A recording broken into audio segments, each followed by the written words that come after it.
meeting has been duly called and that notice of this meeting has been posted in accordance with Texas Open Meeting Act, Texas Government Code, Chapter 551. So if everybody would please stand, Ms. McDonald is going to lead us in our invocation and our pledge. It's always been our tradition to open with a prayer. So if you'd like to join us, please bow your head. Father, thank you so much for this day that you've given us to be together in our community. Thank you so much for the amazing children that we have in our district and their parents. Thank you for the teachers, just everyone that's involved in our community that makes our community so great. And I pray that you continue to bless us, bless our national leaders, our law enforcement that keep us safe. And I just thank you for every blessing that you've given us. And we pray these things in your name. Amen. Amen. Thank you. I pledge allegiance to the flag of the United States of America and to the republic for which it stands, one nation, under God, indivisible, with liberty and justice for all. Honor the Texas flag. I pledge allegiance to thee, Texas, one state, under God, one and indivisible.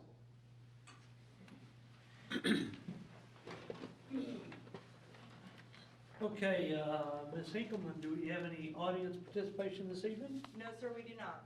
Okay, thank you. Okay, we're going to reorder the agenda a little bit here. And what we're going to do at this point is we're going to go,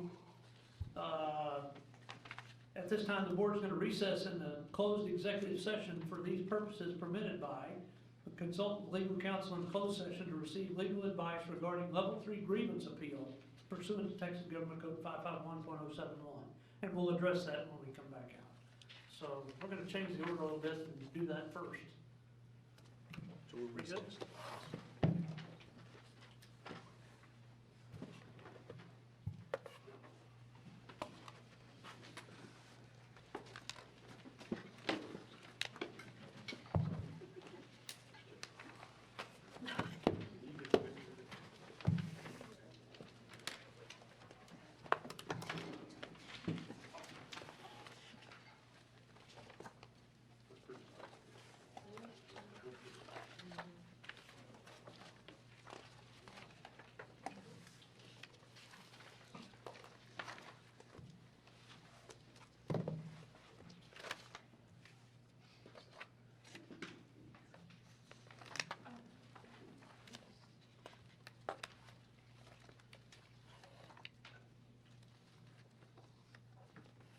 Okay, thank you. So now the board is now in open session again. Thank you for your patience. The next item on the agenda is consider the grievance of Ms. Sweeten brought on behalf of her daughter pursuant to Magnolia ISD Board Policy, FMG. I'll ask if the grieving party is represented, and if so, would the representative please state your name for the record? Wait, you want me to state my name? Sure, please. Megan Sweeten. Okay, thank you. Okay, the Ms. Sweeten, who's with you tonight? This is Tinsley's dad, Rick Bruning. Thank you. Thank you. The grievance will be heard in open session as requested by Ms. Sweeten. Ms. Sweeten, do you understand that by requesting that the hearing be held in open session, you're granting permission for the board and district administration to discuss pertinent information regarding your daughter that is relevant to your grievance that would otherwise be considered confidential pursuant to the Family Education Rights and Privacy Act? Yes. Education records regarding your daughter that are not relevant to this grievance will not be discussed or disclosed as part of this grievance, and the district will not disclose or discuss information regarding any student other than your daughter. Will you please state for the record whether you consent for this limited release of education records regarding your daughter? I consent for it. Pardon me? I consent. Okay, thank you. Thank you. So it's July 22nd, and it is 7:25 p.m. In order to provide an accurate record, a tape recording of the proceedings is being made. Please avoid talking while others are speaking so that the record will reflect the proceedings accurately. So the following board members are present. Kelly McDonald, Joe Duncan, Christy Baker, and Gary Blizzard. A quorum is present. So I'll now provide instructions regarding the procedures to be followed in this grievance hearing. The hearing will be conducted in accordance with the district's policy FNG local. Mrs. Sweeten, the grievant, will present the level 3 appeal to the board. I will ask the board members not to interrupt during the appeal presentation. When the grievant has completed her presentation, the administration may make a reply. Members of the board are not to be questioned. This is not a formal evidentiary hearing, and there will be no calling of witnesses or cross-examination. The board will consider only the issues and the documents presented below. The parties may not introduce new documentation or information to the board during this appeal. So unless you tell me now that you expect to need a greater length of time, I ask that you please limit your presentation to 20 minutes each. And in the interest of fairness, I want to give both sides the same amount of time, and if warranted, we can provide additional time if necessary to wrap up. So, are there any questions regarding the conduct of the hearing? I'm sorry I'm going to read this, but this is the procedure we go through. Any questions? No, sir. Okay. Ms. Sweeten, do you understand these procedures and agree to comply with these procedures? I do, yeah. Thank you. Does the Magnolia ISD administration understand these procedures and agree to comply with these procedures? Yes, sir. Thank you, sir. Okay, Ms. Sweeten, you may now present your appeal. So, I kind of wrote this because I wanted to write something out, but, so Tinsley was 3 years old when I walked into Magnolia Parkway Elementary. That's where her 3 older siblings attended, and voiced my concerns for her delay in speech. After testing by the school, it was determined that she would join PPCD. At 3 years old, PPCD is only offered at one campus in the district, Smith Elementary. But the school assured me that she would join Magnolia Parkway as a pre-K student the following year where her siblings went to school. Tinsley went to daycare in Tamina in 1488 and was picked up and dropped off at the daycare by the handicap bus. When the following school year made its way, 2018-2019, the school district did not put her in her home campus where I was promised she would go. After meeting with both schools, I decided to trust the system in the district. On February the 15th, 2019, I was contacted by Montgomery County Sheriff's Office.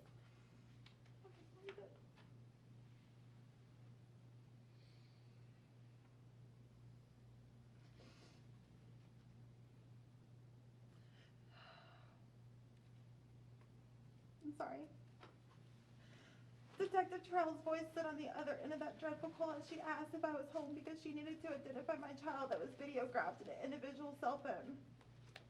A child that she believed to be mine. I took this phone call on a Friday while at work, roughly around 3 p.m. in Spring, Texas. I knew one of my kids had been hurt, but I questioned her which one, as I am a single mother to 5 children. She advised that the child appeared to be between the ages of 4 and 5 years old. In the moment, I knew she was referring to my sweet Tinsley. She let me know that somebody had sexually abused her, and she needed me to positively identify her so she could go make an arrest. I lay there wondering why and asking all the questions any good parent would ask. Who, what, why, when, and how. Detective Terrell arrested Mr. Curry, a 41-year-old man who was employed with Magnolia IC as a bus aide, on February the 15th, 2019, roughly around 8 p.m. The detectives came to my home around midnight to discuss the severity of the charges and the abuse. Mr. Curry has been charged with 3 counts of aggravated sexual assault of a child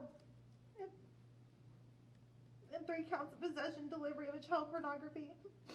On February the 19th, 2019, I withdrew Tinsley from Magnolia ISD, knowing I would not allow her to return to school without the promise that she would be at her home campus, where she should have been the entire time as a pre-K student. Tinsley is currently attending play therapy through Safe Harbor, and I currently attend counseling through Spring Grove Counseling. Tinsley understands what has happened to her. She understands that it wasn't right. She understands that a man hurt her emotionally, mentally, physically, and sexually. The psychological trauma that will be part of our lives every day will be there forever. Tinsley has tried to victimize her sister and classmates at daycare. Tinsley has told her dad that Curry put his fingers down her throat when she cried out on that bus in pain. Tinsley has asked how and why Curry would do this to her and why she is sad all the time. Tinsley has even said Mr. Howie did this to her. Tinsley must sleep with me at night with a light on because she is so scared. Tinsley has asked if she can wear diapers and use a pacifier like a baby. Tinsley has begged me not to leave her at daycare alone with others she doesn't know. All of the behaviors that began after she was abused. Many days I have had to miss work and stay at home with her, take her to work with me. As many of you wonder why we are here, why we're even having this meeting, the district is a government entity, and they are protected under state immunity. I stood in level 1 and level 2 grievance, I requested my number 1 goal, which was a guarantee that Tinsley would be placed at her home campus with her siblings, and I want to thank Rob Stewart, who I met with in level 2 grievance, for that. I have many fears of her being re-enrolled in Magnolia ISD. As things seemed to die down early April, I was contacted and requested to attend a family meeting on April the 4th with the DA, the advocate for the DA's office, Jan Lowry, and the Chief of Command for ICAP, a division specializing in the distribution of child pornography throughout the web. As time went on, I had 2 questions for anyone who was involved and could answer those dreadful questions. 1, where was the bus driver when Mr. Curry did these things he did to my baby? He knew the bus was in motion, or we knew the bus was in motion, and there are literally 4 or 5 rows of seats. How did the driver not see anything? Where were the cameras when this was going on? And number 2, why did Curry take video of my daughter? What was his intent and purpose of taking those videos? I never knew that on April the 4th of 2019, those 2 questions would be answered. Rochelle, the ICAP Chief of Command, advised that Mr. Curry had an encrypted Switzerland email account, and that the 4 videos of my sweet child being sexually abused by your employee was sent to the black market. We all know that once things like this get on the web, that is there forever. Rochelle let me know that those videos and my daughter's information, name, date of birth, and other personal information would now be a part of missing and exploited children's database to help save other children. Now it seems my child is the county sacrifice. Can any of you seriously say that statement in your head thinking of your own children? I know I couldn't prior to April the 4th. Brittany with the DA's office went on to say that the driver was contacted and interviewed. The detectives on July the 19th, 2019, and the DA on April the 4th, 2019 have confirmed with me that Howard Sims cried in his interview, saying that he knew something was wrong and that he told several Magnolia ISD transportation employees that they needed to view the camera footage of Tinsley on that bus with Curry. Can anyone in this room answer me on who viewed those cameras? How can the district continue to allow Curry on a bus around Sweet Tinsley after those accusations were made by Howard Sims? Curry should have been immediately removed from the school bus while an investigation was conducted. Instead, Magnolia ISD Transportation dismissed all of Howard Sims' claims. Where and how could Magnolia ISD Transportation disregard such horrific allegations made by a driver of your district against a driver aide on the same school bus? Surely Howard Sims wasn't out to get Curry in a personal way for Magnolia ISD Transportation to disregard such assertions. They were on the same bus for over a year together. I know that if one person employed with the district suspects abuse or neglect at home, CPS is automatically contacted. Where and when can you say my daughter's civil rights were protected?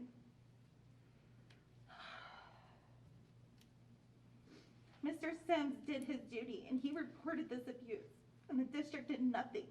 He reported it to more than one person, actually to a handful of people. And as a district, nothing was ever done to Mr. Curry. Nothing was ever reported to the local authorities.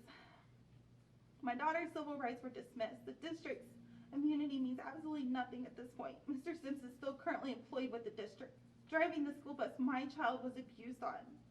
Why didn't he contact law enforcement or contact Child Protective Services? Why didn't several individuals he expressed concern with contact law enforcement? This is a serious crime. Curry is currently looking at life in prison without the possibility of parole. Curry didn't just give my child an innocent kiss. He removed her clothing and abused her 5 feet away from Mr. Howard. How can Howard still be employed as a Magnolia ISD driver? How is this getting past anyone? And why weren't the cameras ever viewed? Why didn't you speak with me or my child about this? I stand here as a concerned parent, willing and ready to go to anyone I need to about this. Not just for Tinsley, but for every child that rides these school buses. We now know Montgomery County has Tinsley's information in a database to prevent abuse in other children within this county. But what has Magnolia ISD done to implement new strategies to prevent this from ever happening again? You all stand here waiting for this to be pushed under the rug and to go away, but I am here, and this is real, and I'm not going to go anywhere.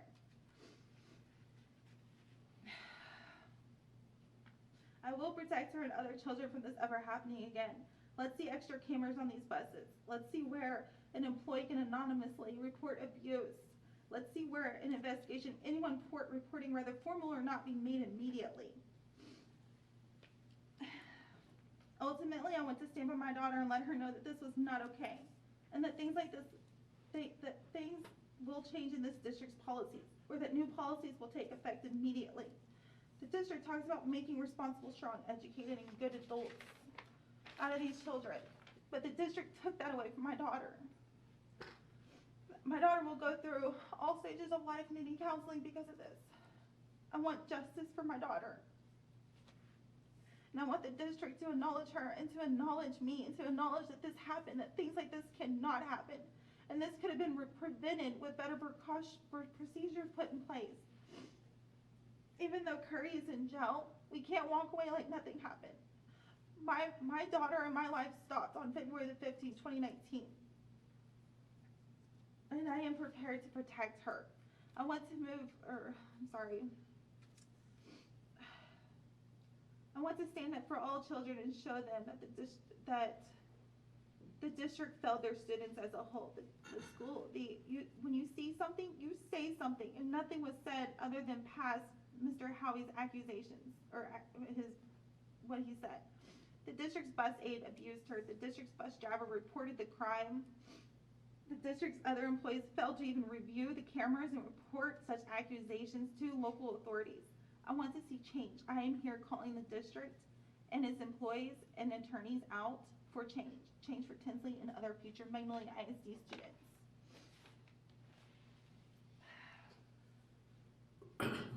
First of all, I can only imagine how difficult this must be, but we want to thank you for going through this process as you have. So thank you very much, Ms. Sweet. Thank you. So now the administration may now proceed with the report. Thank you, Mr. Blizzard. Dr. Stevens, members of the board. For the record, my name is Jason Bullock. I'm the Assistant Superintendent of Administration for Magnolia ISD, and I'll be presenting the school district's response to the Level 3 appeal.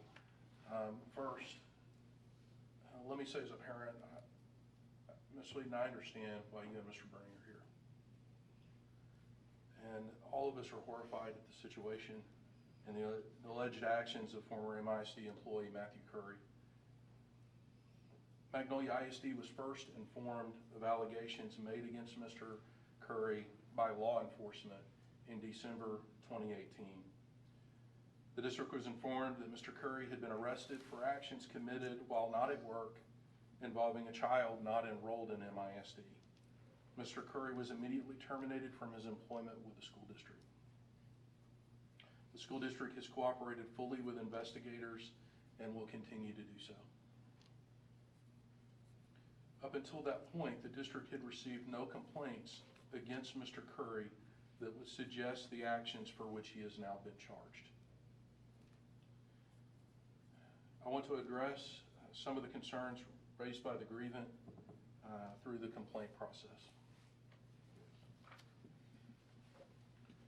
As Ms. Sweeten explained, for the 18-19 school year, Tinsley was enrolled at Smith Elementary in the PPCD program, as it was determined that was the best placement to meet her needs, and the PPCD program is not offered at Magnolia Parkway, her home campus.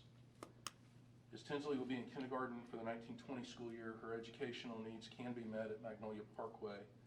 For this reason, the administration has determined that Tinsley will attend Parkway Elementary as requested by Ms. Sweeten next year should she re-enroll in Magnolia ISD. The district will also provide counseling services and will be making arrangements to meet with Tinsley's parents prior to the start of school to complete those preparations. At levels 1 and 2 of this complaint process, both Joe Deebies, Executive Director of Support Services, and Rob Stewart, who heard the appeal at level 2 and is the Director of Student Services, conducted independent, thorough reviews regarding Mr. Curry and all records associated with him. Both reviews determined that there were no complaints made against Mr. Curry that would suggest the kind of behavior he is now charged with committing. As I said at the outset, once Magnolia ISD was made aware of the allegations against Mr. Curry, his employment was terminated. The district will continue to cooperate fully with law enforcement in their investigation of Mr. Curry's actions. Also, the district will continue to train all employees in recognizing the signs of child abuse and the reporting requirements mandated by law. Please know that all employees have been trained in knowing that should they suspect abuse of any kind, that as an employee of the school district, they are required to report that not only to people in the district, but also to CPS. And at this point, the district is aware of no CPS reports that were made regarding the incidents with Mr. Curry. In closing, I'd like to again reiterate how horrified I am at the situation and how much I understand Mr. Bruning, Ms. Sweeten's outrage and how upset they are. Thank you for taking the time to listen to the administration's response this evening. I can answer questions if you have.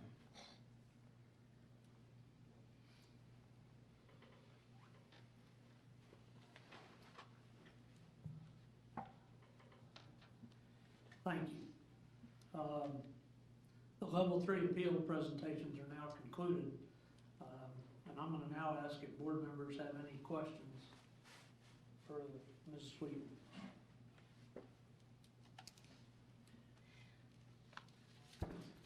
And I guess as part of that also, we want to make sure we know, we have a good, clear understanding of what relief you're looking for through this. So that might be the nature of our questions too, to make sure we can do everything to try to help you possible. So, do we have any questions among the board members? Ms. Sweeten, do you understand that we don't, I've tried to review this as much as we could, and to the best of our knowledge, we can't find any former complaints at all about Mr. Curry. Maybe y'all should talk to the detectives and the DA, because they've interviewed Howard Sims, and who did state that he made those complaints. So I don't know where you guys are missing it, and I've already filed a request to the police report. Of course, a lot of that information is going to be not disclosable until the conviction is finalized with Curry, which hopefully will be sometime April. They're working on the plea deal. But Howard Sims, in his recorded interview with Detective Terrell and Detective Mittag, did say he said it to several individuals with Magnolia ISD, and he made those names. But because there's no charges, I have not been able to get those names just yet. And I truly, certainly understand that, and what I'm trying to, we know how traumatic, and I have 2 daughters, and how traumatic and terrible any allegation like this has to be when you're the parent and you get called by the police, and I can't even begin to imagine how terrible it would be to be in your situation and be reviewing those type of documents. So, please understand that. And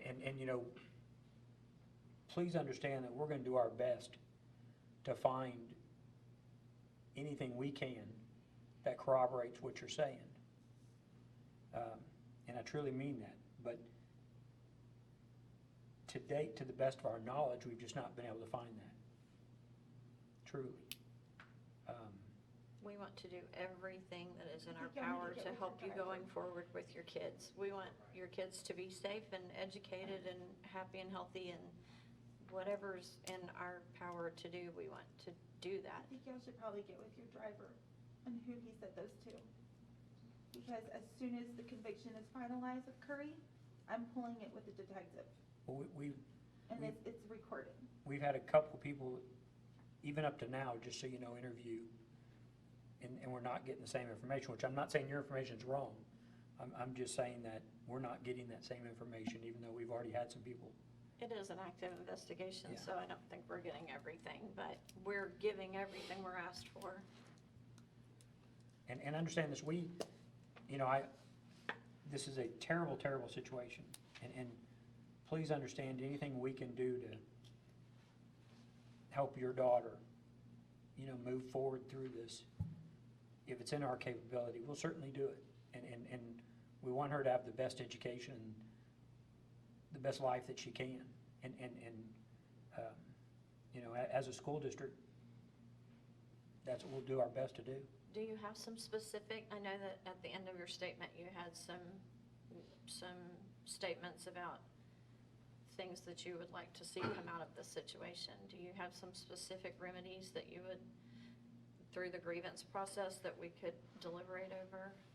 Well, clearly, nobody has any policies put in place as far as discipline towards an employee who makes such accusations, and nobody follows through with that. Because there was accusations made according to 2 different departments working this case criminally. Of course, we are the victim here. So they probably are gonna tell us a little bit more information than they're willing to give to the district at this point. But you guys had an employee, at least 5, from what I know, on July the 19th, when I had the conversation with the detective, Terrell, at least 5 people were told within Magnolia ISD. I'm working on getting which 5 individuals that was said to. I'm kind of trying to measle my way into that information right now with the detective. Of course, with it being criminal still at this moment, it's hard to get that information because it could jeopardize the criminal charges and the conviction. But you guys had Mr. Howie, that my daughter calls him, Howard Sims, say this to a handful of people prior to his arrest in December. We do know that, because the abuse we know started, the videos of her started in October. They ended in December prior to Christmas vacation.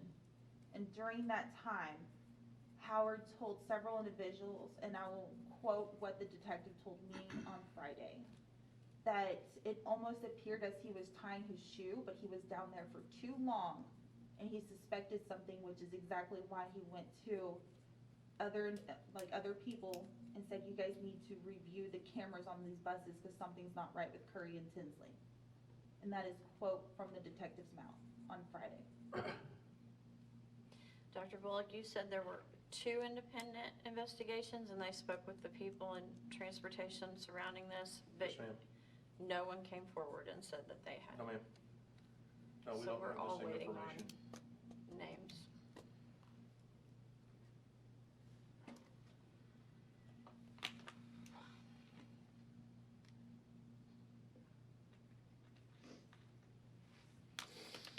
So to the best of our information that we have, everything in this record from grievance 1 through now is everything that we know. Yes, ma'am. Everything the district has, we have. Yes, sir.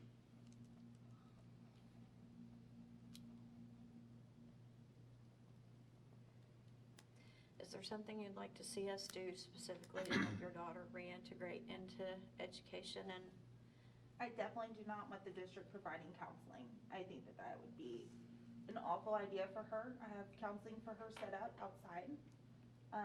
And at this time, I don't know if she really needs counseling. She's 4.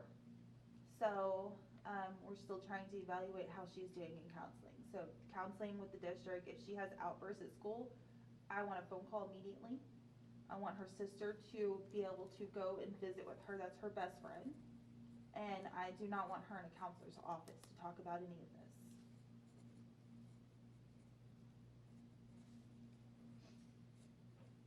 I'm sorry, what did you say about her siblings? I want, because she has 2 other siblings that go to Magnolia Parkway. A 3rd grade sister and a 2nd grade brother. And I want to know that if she wants one of them and she has an outburst, then they will go get that sibling.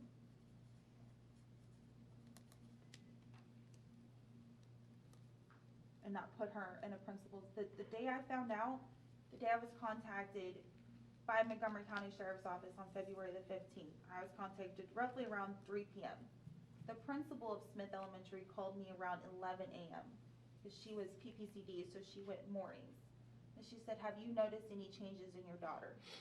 Montgomery County Sheriff's Office went to the school and identified her through the school around 10:15 that morning.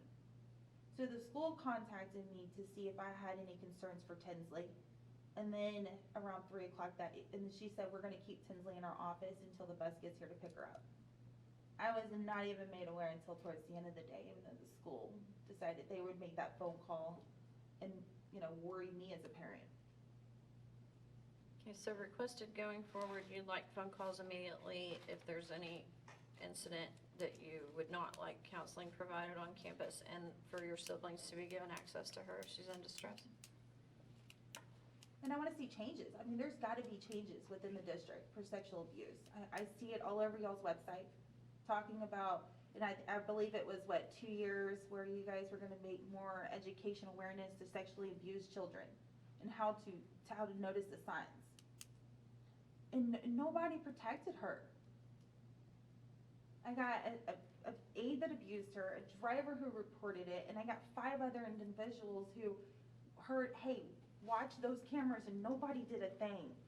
And the abuse continued. And we know the cameras started, the video started in October. There's no telling how long before that the abuse actually started with her. Somebody that's gonna abuse somebody, they're going to do it very quietly, and then it's gonna be video. It's not just all of a sudden gonna be a video. That means that the abuse was continuous for way longer than October. Had to have been. Dr. Bullock, have we given everything that's been requested of us, everything that's been formally and properly requested of us? Yes, ma'am. We're fully cooperating with law enforcement. And then Ms. Sweeten has made some requests for information from the district, separate from this process, which we're working through providing, and have provided her much of that information already. And just bluntly asked, so are we aware of any complaint that Mr. Sims ever made prior to? No, sir, I'm not. No, sir, as part of this. So anyone we've interviewed? And Mr. Stewart's investigation, in depth of it, as well as Mr. Deavy's, did not find that either. So we can't find so far anyone that will say No, Mr. sir. Sims We don't. made a complaint to him? No, That sir. doesn't concern you guys, like, as the district, hearing that he made allegations to the detectives in a personal interview with them, and telling you guys that he never said anything to another individual. That doesn't worry anybody in this district, as far as him being a driver on a handicap bus with 4 to 5 seats on the bus. You look up and you have this big mirror. You can see down each row of those seats. Curry did this, the school is 10 minutes from her daycare. He had 10 minutes to get this kind of access to her. If we're not talking a little touching, we're aggravated here. This is bad abuse. And he told the detectives that he made complaints, and he's telling you guys he never did. So who's the one not telling the truth?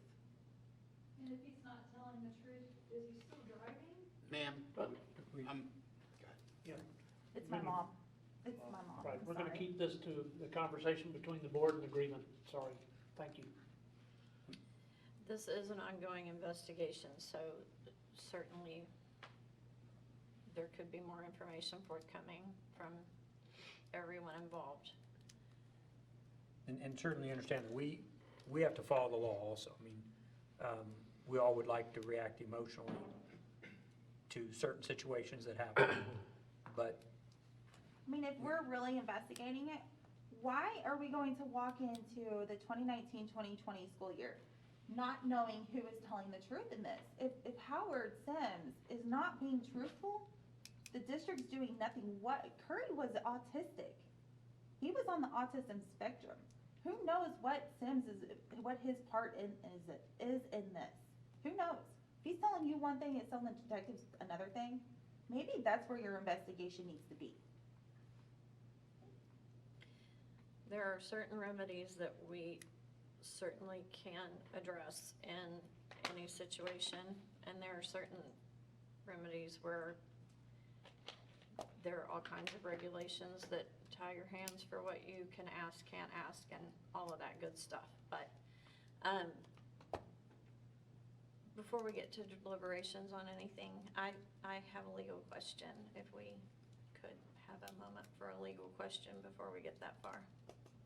Okay, do we wanna, Kelly, do you wanna If I can, please. excuse ourselves for this? hang on just a second. Do you have any questions, Kelly, before we? Not this time. Okay. I mean, you can imagine that we appreciate how difficult this is. I can't imagine what you're going through. So, but also know that we don't have the information that others do. We have what we have, right? That's what we have. What I would ask is that,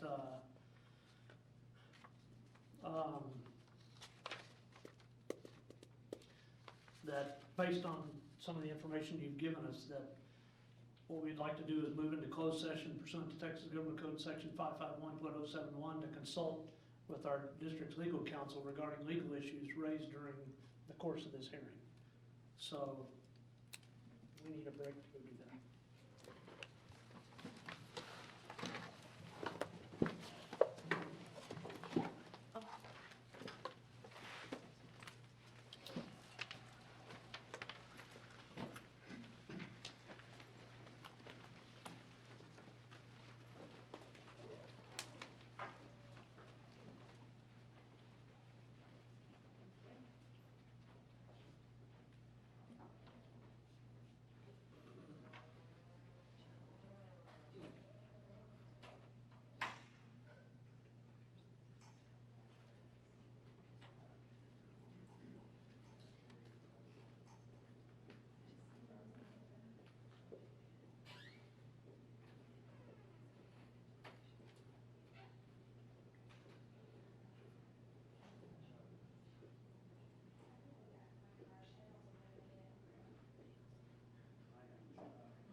Thank you so much for your patience. There were new doors open, so we just wanted to make sure. Okay, so we're in open session again. Thank you. Thank you guys for your patience, as Christie said. You'd mentioned some things that are different. You mentioned some information that we don't have. And so with that disconnect, we wanted to address some of the legal issues further and then see what more questions we might have tonight. What about Ms. Sweeten's request about counseling? And that's a good point, as she brought that up and her concerns about that. And what we'll make sure is that those kind of decisions really get made in an ARD committee decision, and you'll have a chance to express any of your concerns or reservations about counseling or when that should take place, you know, things during an ARD committee. But it needs to be by law decided there in that ARD committee. Right, and some of that discussion could possibly cover district paying expenses for outside counseling. of Absolutely, employees. And that's- absolutely. But those are isn't decisions necessarily a you council would have a within the chance to make with that committee about what's in the best interest for your daughter at that time, or if you don't feel like it is. But the committee makes those decisions. When I found out about the abuse in February, I removed Tinsley immediately from Magnolia ISD. She did not ride the bus again. Tinsley will be going back to school August the 14th again, and I've spoken with the principal of Magnolia Parkway, also the diagnostician, and we spoke in May right before the ending of the school year. And we discussed having an ARD meeting at some point in July. I called the school 2 weeks ago to discuss when we would have this ARD meeting. I have not received a call back, nobody has returned anything. And I really feel like this needs to be done prior to the school year. She's gonna be on a bus again, and she's going to be in a classroom Sure. setting. And And nobody's we'll make sure returned that's expedited and how to, but that's really where that decision about counseling and how the district would also be a part of any additional counseling, or not, as you prefer. But that's the committee that decides it, and they'll seek your input in that.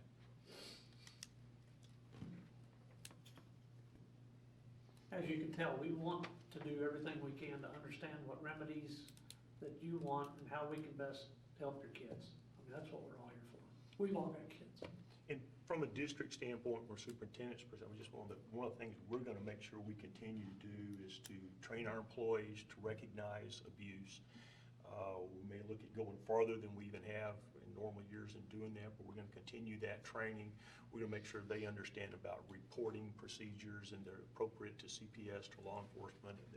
And that's been a procedure, but we're gonna ensure that for the board's, we're gonna continue that and make sure that it is actually enhanced we move forward in this district. Yeah, I wanna know that there's going to be different changes to that procedure, because that procedure's failed. It's definitely failed a child, at least one, actually two, because there's another victim of Magnolia ISD with Mr. Curry. I do not know the name because she is a 4-year-old child, just like my daughter. So because of privacy matters, that has not been released to me. But there is 2 victims to Curry within the districts. And, you know, another thing here is the school district has performed, what, 2 investigations into who has said what with Howard Sims, right? Yes, ma'am. Who's done that investigation, both of them? Joe Deebe's completed a review and investigation, as did Rob Stewart, as a part of your grievance procedure. Okay, so if somebody at my job, let's just for instance say somebody was sexually assaulted in my employment, and my employers came to me and said, what did you see? And I knew that there was this big chaos coming around level 1, level 2, level 3 grievance.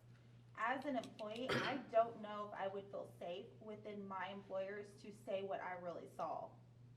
So why hasn't the district pulled in an independent source and done their own investigation?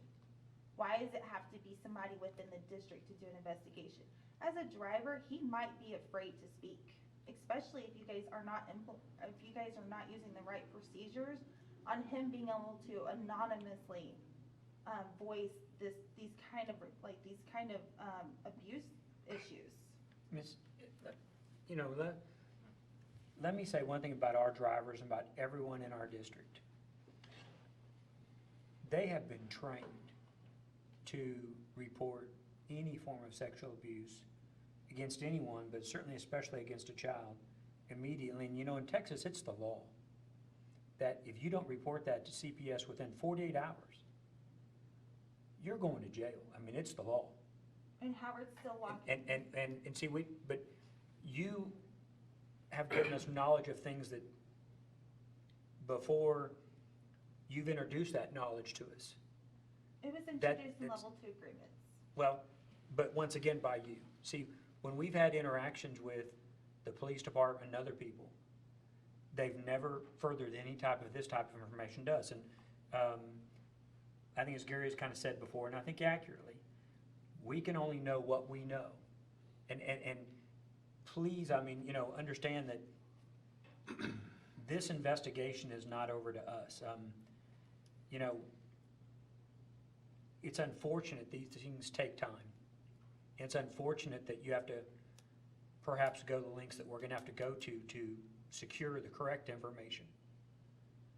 But, you know, it's certainly gonna be my vote that we have an exhaustive investigation done further. Yeah, and I think that after the conviction is finalized and I can pull the final police report into everything that happened in that investigation, I think that we should absolutely like reevaluate where we're at with the school board meeting. Well, I tell you what I think we need to do, and I'm gonna give this to the board members for deliberation, but I think before August 14th, we've gotta come, I mean, but school starts then. And we need a further investigation into some of these things that are being said, that, just to get a further knowledge of it, and as a school board and a school district, be able to move forward come the first day of school. We have allegations that, Mr. Sims is saying things that he certainly hasn't said, that to the best of our knowledge, to our people. And we, so please, I mean, I know it's so hard for me to say this to you, but we can only know what we know, so we have to go investigate and find.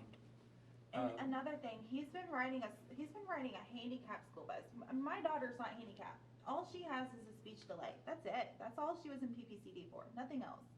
She walks, she uses the bathroom on her own, she brushes her teeth, and she bathes herself. And she's verbal, 100%. These are children on this bus that are, some of them are nonverbal. Some of them hurt themselves. These children need 100% around the clock, 24-hour care. And you had a driver on a bus who did or didn't, two different sides of here, see something. Maybe taking him off that bus and putting him on a bus where there are children that can actually defend and speak for themselves might, especially while this investigation is Well, continuing. fortunately, school hadn't started yet, so right now, we don't have that situation going on, and that, I agree with you that there needs to come to some kind of resolution as to what we do with Mr. Sims after we can find out what the truth is. Correct, but I don't know if we're gonna be able to find out before August the 14th, and to know that he's on a bus with these handicapped children is Then not we- okay. Oh, well, that's when we have to then come to some very hard decisions. And please understand that, he is an employee, and he certainly deserves every right as an employee, and we certainly have every right as a school district to protect our kids. So, we just have to press this investigation forward, trying to, truly do the right thing by everyone involved. And I promise you, I hear the words you're saying. I promise you I do. I mean, because no one wants our kids to be on a bus where they would be with an individual who would not be taking their best care, especially kids, I agree with you, that would be handicapped. That could not be their own advocate. Yeah, And I don't even advocate. some of these kids, I'm not, even if they were abused, they can't speak for see, and I'm themselves. not saying that any child can really be their own advocate, but I mean, certainly the handicapped kids are at a much greater disadvantage Yes. than any, I promise you, we're Well, I mean, just know Recognize. that the point of this grievance is for us to find, to grant it or not. I mean, we're trying to get closure to this in a way that it satisfies concerns that we have. And so we want to get closure to this grievance while at the same time doing the right thing. And I would say Doing the most right thing. importantly, doing the right thing. I mean, I think, That's what we're all about. So this is not some sort of, okay, yeah, we have statements we gotta read and all that. At the end of the day, speaking from the heart to you, we wanna get this thing wrapped up in a way that we're confident that it will be addressed as it needs to be addressed. Whether this grievance goes on beyond tonight is not the matter. What happens beyond tonight to address your concerns is very much important to us. Yeah, and I think it's fair for the students, for the parents of the school district, and for the employees, for an independent investigation to be conducted and taken, all employees and interviewing these bus drivers, taken out of that, so they can feel confident and they can feel secure and safe in their employment, that they're not going to get terminated if they do open their mouth. That is not fair for them. So, I know I would feel fear to think that my job might be in jeopardy if I did report something and nothing ever happened. I hear you, and we hear you. And just know that that's the disconnect we want to address, but their problems are far bigger than a job if they're reporting something like that. and Ms. Wheaton, understand that they have a duty, and I understand what you're saying about their job, and they might have a fear they might lose their job. They need to have a greater fear. And that greater fear should be, if you don't report this, and this is not me saying this, is the state of Texas saying this, that you have 48 hours to report an abuse to CPS. And if you don't, you have committed a crime in this state. So those, I promise you, our folks that are training have already been told that, and they already understand that. But, I promise you, the words you're saying we're listening to those words very carefully. So how about I give you guys the detective and the DA's information, if y'all don't already have it, can you guys consult with them on what your employee told them? I think that's a great place for a part of our investigation to start. I need to- And we have no way of knowing whether they're gonna share that with us or not. Right, we can't force them That's to. why we had to do our own investigation, which we've done. And of course, again, what's at stake, as Joe and I both pointed out, is more than a job for these guys.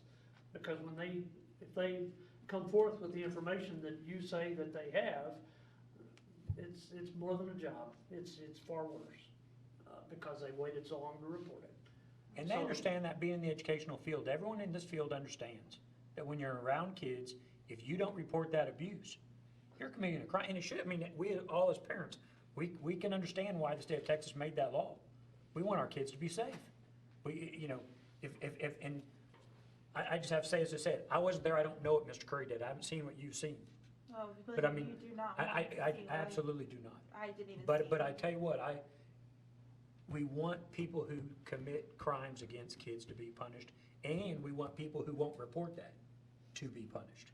That's the only way the state of Texas has deemed we can adequately protect those kids. And I promise you as a district that we hear that loud and clear, I promise you we do. I mean, this is gonna certainly require a lot further. I believe your hearing, your level, your grievance is gonna be concluded tonight.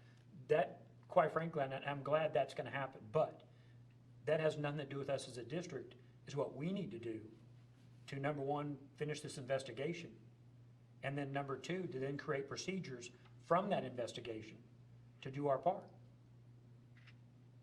And to address where it takes us.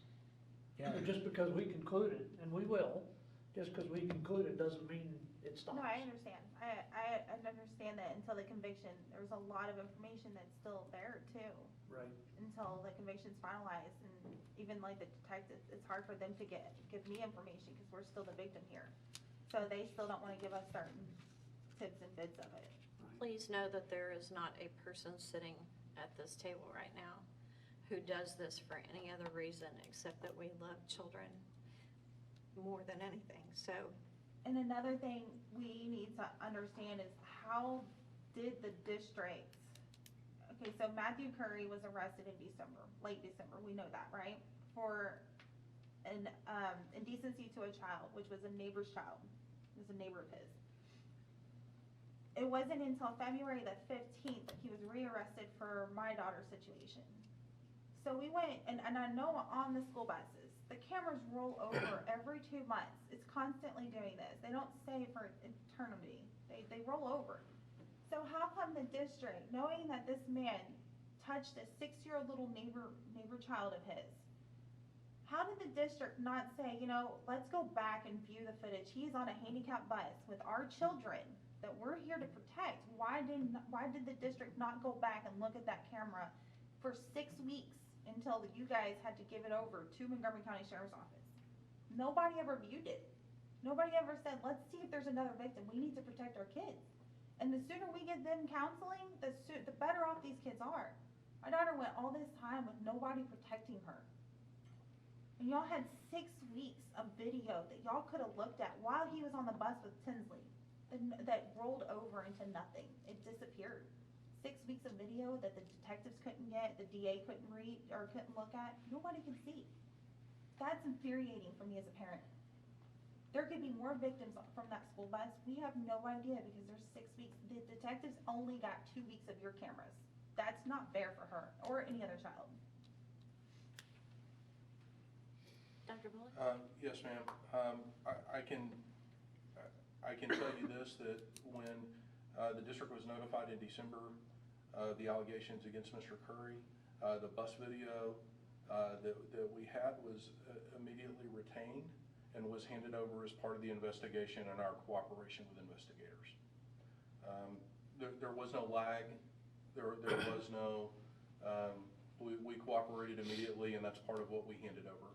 So let me just rephrase. So what you're saying is, at the time we found out, In December of 2018. in December of 2018, and the videos that were available to us at that moment stayed available to us. So if Yes, something sir. was gone, it was gone from a time before. Yes, sir. We handed over everything we had once we were made aware that there was an investigation. An investigation to the neighbor's child, not not the students, right?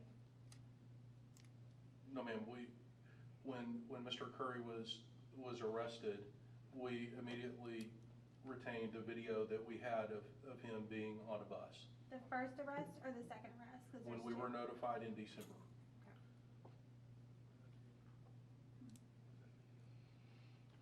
I've requested it, but they have to get the approval from the Attorney General's office. Okay, so we can, is there any more questions by anybody?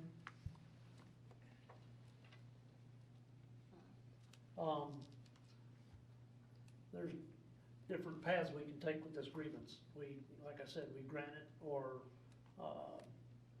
we make a motion to, grant it and request some additional work be done so we can resolve the grievance. Again, that doesn't mean the grievance, means the grievance is closed, but doesn't mean the work is closed, is finished, right? Does anybody got any ideas on how we want to proceed with that? I do. I know, Joe, you've mentioned something Yeah. just now. I think the remedies that the administration has proposed, I mean, I think we uphold the level 2 decision, but I think we further direct that the district is to investigate the complaints, especially the ones that were made about Mr. Curry. You know, were there complaints made about Mr. Curry before he was terminated? And I think we need this investigation concluded before the first day of school. And I think it needs to be issued in a report back to the board Yes, before the first day of school. agreed. So our motion is gonna be along the lines, I don't wanna put words in your mouth, Joe, but our motion is gonna be along the lines that we affirm the decision of administration, and we also request, That there be an investigation into these allegations that, against Mr. Curry, that these were made before he was terminated. And that we'd like this done before the first day of school, in a report back to the board, because we have some very hard decisions to make about many other issues that this spawns, whether it be protocol, whether it be employees, I mean, just almost too many to name. I'd like a written report so we know who was spoken to. okay, Please. so that is our motion. We're gonna affirm the decision of administration, we're gonna do further investigation. Yes, sir. Yes. We need a, I'll make that motion. okay, motion Second. seconded by Christie. All those in favor? That motion passes. Thank you very much for your time tonight. We appreciate it. Yeah, have a good night. Thank you. Thank you very much. We'll make sure that our committee gets a hold of you on the campus. Okay.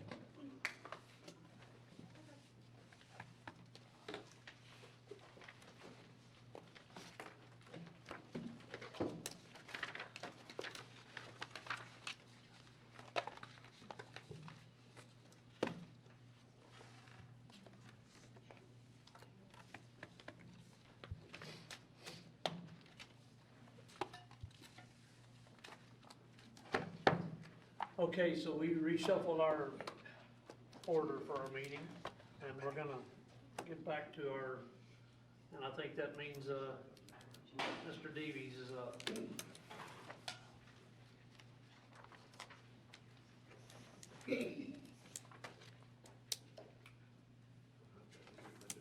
What I have asked Mr. D, I think I've kind of alluded to the rest of the board about this at some point, that we are looking at restructuring our routing system within the district. And, I mean, this is an administrative decision, but we certainly want to apprise the board of our direction by this. We do think, and I'm not going to steal any of Joe's thunder, but I think some of the things that he has been charged with is to find a more efficient way for us to proceed with our routing that would, one, help us on the time aspect of moving forward to get, from one tier to the next. So the ultimate goal is to get kids home in a more timely, or maybe not have to start so early in the morning. And the other deal is to do it with the fewest number of drivers that we can, because we're all experiencing problems being able to recruit and keep drivers.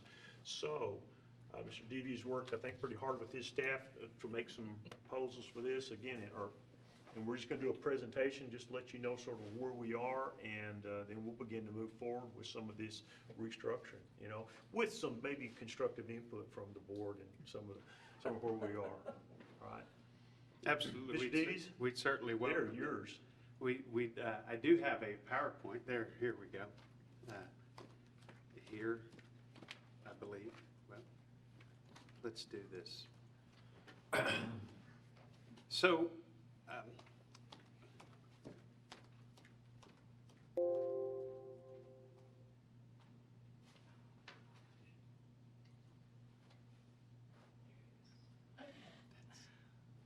let's try this again.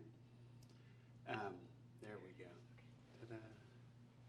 So, some potential savings. I think what the avenue I wanted to take was to kind of look. I began my time here in Magnolia in 2007, and we've done some things. When I first got here, so I kind of wanted to take you where we've been, what we've done, and then what we're going to look at. When I first got here in 2007, we pretty much had a door-to-door bus service. I mean, it was pretty darn close. And that's because we had a manual routing system. Pretty much we sent the drivers out, said, hey, you're covering this area, picking up these neighborhoods, go out there, run your route, and they'd come back and say, well, turn left on Nickel Sawmill, turn right on this street, and I'm not kidding you, turn around at Mama D's house.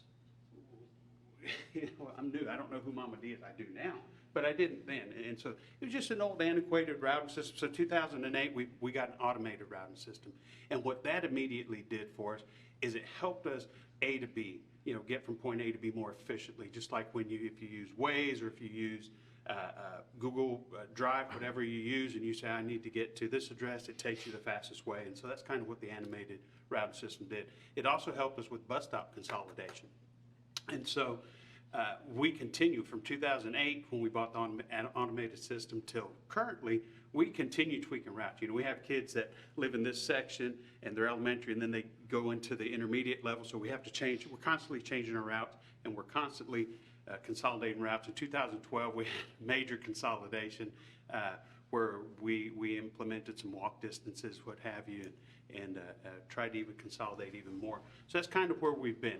But what we're looking at, what Dr. Stevens was talking about, being charged with looking at savings for next year, there's two areas I want to focus on. And the first area is what I'm going to call the 2008 Lake Windcrest project. And we talked a little bit about that, I think, last year in the board meeting. And I'm going to get into the meat and potatoes of that here in a second. That's one area. And then the second area is in 2019, starting this school year as well, is no longer traveling streets where a bus would be required to turn around. So we would no longer be required to cul-de-sacs or dead ends, or if we can't go into a subdivision and make a loop and come out forward, you know, we're looking at that. This isn't something that's new to the transportation world. In fact, there's two school districts that I know of, that one right next to us and one just a little south of us, Conroe and Klein, that they both have this system, no turnarounds. In fact, in Klein, their drivers, for the most part, for all they know, their bus doesn't have reverse. If they can't go forward, they don't turn around. And this is really too for safety reasons as well, with all the blind spots. We do train our drivers very well. I think when it comes to picking up students, we pick them up and then we make our turnaround so the kids are on the bus, not outside. And when we drop them off, we make our turnaround, then drop them off, so we're not turning around again while they're outside the bus. But it's not just the safety of the kids, because there's human error involved in there, but it's also accidents, running over stop signs, backing into other cars. So there's a money aspect of it there, not just consolidating routes. So the 2018 Lake Windcrest project was, I think, a fine example of parents and school working together, and it was a win-win-win situation all the way around. What was happening in Lake Windcrest was this. This is just one section of Lake Windcrest, but you see how busy this is. This is how we routed. We would come in to Clubhouse Circle, we'd make one. I think there's 19 stops. We'd come in, we'd come to the end of cul-de-sacs, turn around, making stops along the way. You can see each one of these numbers with the triangles, arrows, if you will, is a bus stop. So if you count all these bus stops, there's 19. We come into the end of cul-de-sacs, make stops, come into cul-de-sac, or to T, and make stops, turn around. So you're talking about 1, 2, 3, 4 turnarounds. And in order to do this, I don't know if you've traveled, I think you have traveled Lake Windcrest. It's a large subdivision, and it takes time. I traveled from one end to the other, not traveling every cul-de-sac, and clocked 10 miles on my vehicle. It's a large, so it's time consuming. You go into these cul-de-sacs, you turn around. Kids were getting on the bus at about 5:50, 5:55 in the morning. And they would travel their area, head to the high school, drop off, head to junior. So if you're a junior high student that gets on one of the first stops, you're on that bus for an hour and 20 minutes. That's a long time. So one of the parents came and said, hey, is there anything we can do? And so we talked. I had her go back to her subdivision. She put it on next door, got some feedback. I met with the parents. We sent out an invitation, met with them at Bear Branch Elementary School, and it was like 99.9%, let's do this. And so the basis of the project, the 2018 Lake Windcrest project, was to take this clutter here and turn it into this. And so the idea is now, and I can go back if you'd like so we can count them, but 19 stops. 1, 2, 3, 4, 5, 6, 7, 8, 9, 10, 11, 12, 13, 14, 15, 16, 17, 18, 19. All right, that's a lot of stops. And now we take all 3 sections of Lake Windcrest, and you can see we're not traveling down the T, we're not traveling down cul-de-sacs, we're not traveling up these cul-de-sacs, and we turned 3 sections of Lake Windcrest from 3 buses to 2 school buses.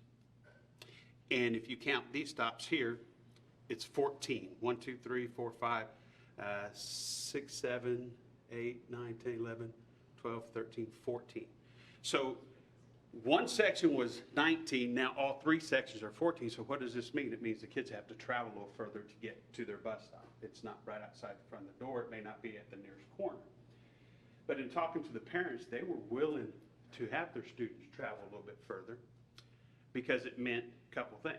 Their student could sleep a little longer. Their student was not on the bus as long. And for us as a school district, we didn't travel as many miles. So when we're clocking linear density, it's a win for us. So it was a win-win-win. And if you think about the high school kids, and I'll give you my personal story. On Monday during football season, my son gets out of football practice at 5:30. We rush him home, he showers, he inhales dinner, which is not a pretty sight. We rush him to Boy Scouts. And about 8:30, 8:45, I pick him back up, bring him back home, and about 9 o'clock, he starts his homework, which sometimes means he's done at 11, sometimes 11:30, sometimes midnight. And then to get up at 5 to be on the bus at 5:50 for a high school student, for any student, that's really not conducive for a successful education. So it was a win-win all the way around. The first bus, instead of 5:50, was like 6:20 was when the first bus student was picked up. They got to sleep later. Again, it was just a win-win all the way around. So just a couple, another example, and by the way, this right here is Thousand Oaks. Once we did this project with Lake Windcrest, we were getting calls from other subdivisions going, hey, we want in on this. We want to do this. It was very popular. It seemed to be very popular when people found out that we were doing something like this. So we've been working on it. So this picture here on the left is what we did last year.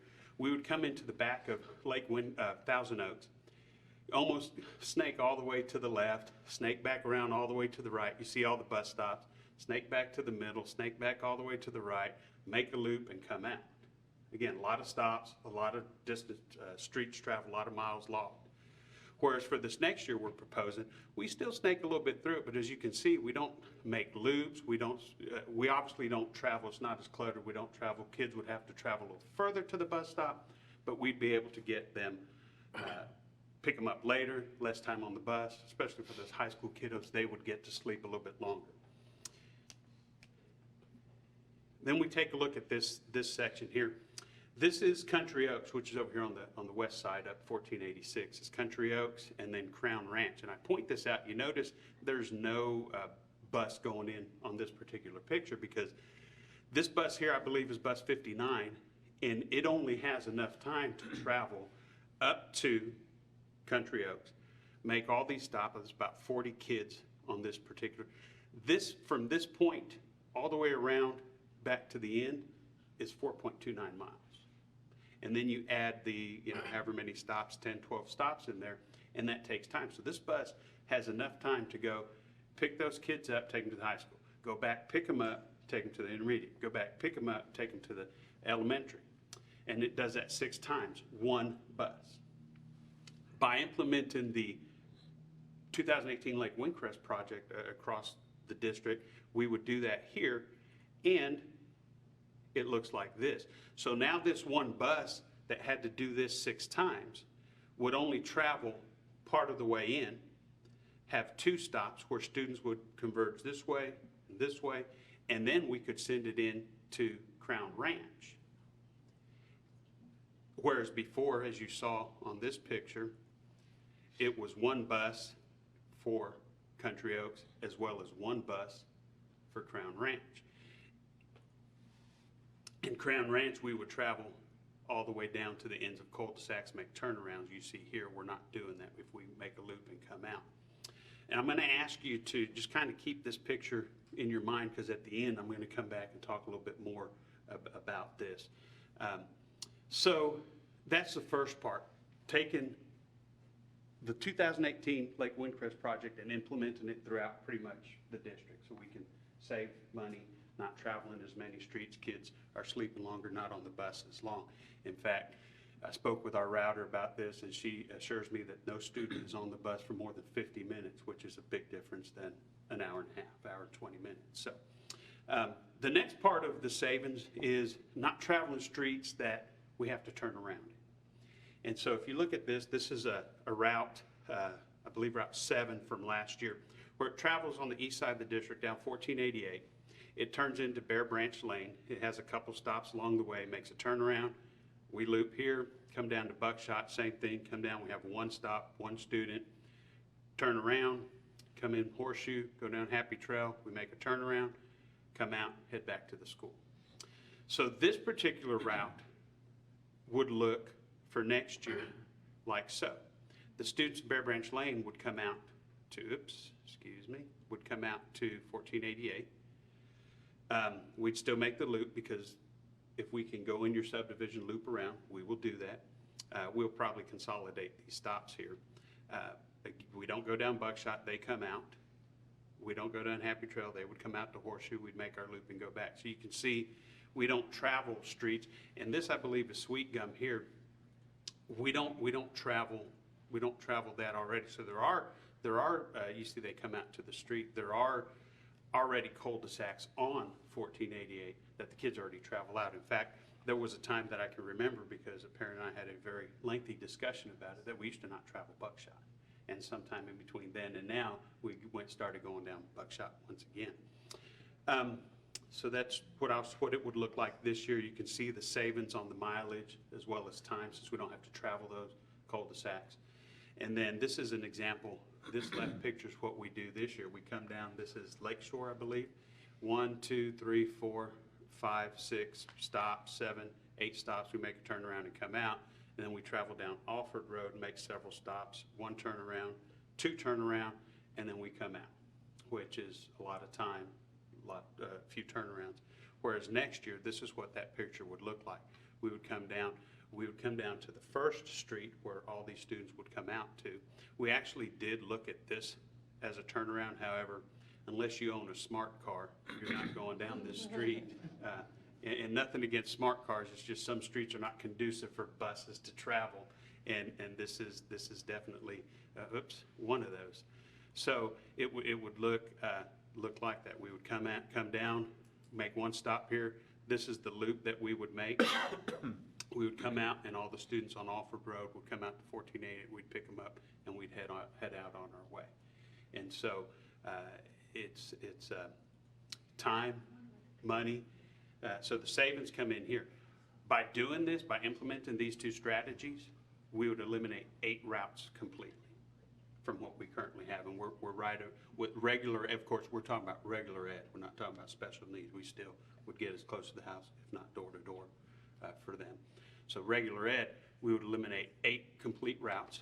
We would eliminate an additional 22 runs. So just a clarification, most routes are 6 runs. Morning high school, morning intermediate, morning elementary, afternoon high school, afternoon intermediate, afternoon elementary. So those 6 runs equals 1 route. So 8 routes, an additional 22 runs. I could go on and tell you how much fuel and how much we'd save on oil changes. Tires, we wouldn't have to buy as many tires because we're not putting the miles on them that we were. The brakes, with the more you stop, the more you go through your brake pad. And so theoretically, these buses would be traveling less miles and should last even longer, thus saving us money of having to buy more buses, as many buses each year. So I've calculated that this is going to be an approximate, I think this is a pretty conservative number, approximately 10 to 15% a reduction in that transportation budget. And I'm sure, as you all know, when it comes to transportation, when you compare us to our peers, if you will, we spend quite a bit more on transportation than most others. So this 10 to 15% conservative reduction is anywhere from about $600,000 to $900,000. The good thing about this, there's lots of good things. Anytime you save almost $1 million, obviously is a good thing. But the good thing about this is it doesn't do anything for driver's time. So I told you, kind of remember this slide where we cut down a route from Country Oaks. And so people would think, well, if you're cutting a route shorter, then the driver's times are going to suffer. And then our employees, we're not taking care of our employees. But remember, we also added Crown Ranch. So we reduced here and added here. So the great thing is the driver's times are really going to be very comparable to what they were last year. And the other great thing. Not enough bodies to go around anyway. Yes. We just keep training them for the oil field. For the oil field and the cement trucks, and the garbage companies usually get them. But I will say this summer we lost 3-ish last year to the garbage company, and they're all 3 coming back this year. So that's we're a great place to work. There just aren't enough drivers all over the state. Absolutely, it is a driver shortage all over the state. And then if you go and say, well, we're going to cut time, so you're going to have less hours, that's not going to help the case. So by taking here but adding here, I think is a great benefit for the drivers. And the other thing that we didn't even talk about is this $600,000, $900,000 doesn't include the money we're saving from our midday runs for not transporting pre-K kids to and from and between. Dr. Morris and I briefly talked about that. I hope I'm not stepping on your toes. We roughly estimated another $150,000 for not having to do the midday pre-K. So, Nice. Questions, concerns? So do you need fewer drivers? Yes, absolutely. We How would many- need. How many fewer drivers? What was before and after kind of a thing? Right, so right now we run approximately 81 regular ed routes. And by making this change, you subtract the 8 from that, and you're 73, so it makes that reduction right there. We ended the year last year 13 drivers short, if my memory serves me correct. And so reduce 8 from there, so we're already ahead of the game.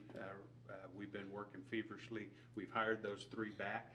I saw a lady come in for an interview today. I've seen them come in over the last couple of weeks. We are bringing in 3 that have a CDL already here in the next day or 2 to interview. So by doing this, we're anticipating definitely starting the school year in a better position than we have the last couple of years. I think the previous year was 25 short we started, and then this past year was 15 we started short. So we're definitely going to be in a better spot, and we're crossing our fingers that with all the interviews and everybody coming back and returning, that we could potentially start full this year by implementing these 2 suggestions.